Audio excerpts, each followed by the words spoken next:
Hi అందరికీ. వర్షాలు పడుతూ వాతావరణం చల్లగా ఉండడమేమో కానీ ఏదో ఒక స్నాక్స్ చేసుకుంటూ తినాలనిపిస్తుంది.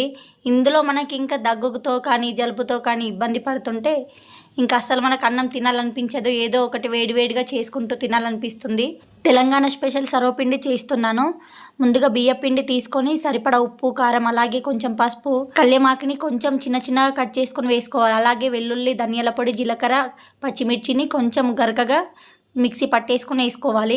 అలాగే ఆనియన్ని పొడుగా కట్ చేసుకొని వేసుకొని చపాతీ పిండి కంటే కొంచెం మెత్తగా కలిపేసుకోవాలి. కలిపి దానిపైన మూత పెట్టేసుకొని ఒక 10 నిమిషాలు పక్కన పెట్టేసుకోవాలి. నేను నాన్ స్టిక్ గిన్నెలో పెడుతున్నాను. మీ దగ్గర సొరపిండి గిన్నెలు ఉంటే అందులో అయినా పెట్టేసుకోవచ్చు. నాన్ స్టిక్ గిన్నెలో ముందుగా ఆయిల్ వేసుకొని ఆయిల్ మొత్తం స్ప్రెడ్ చేసేసుకోవాలి.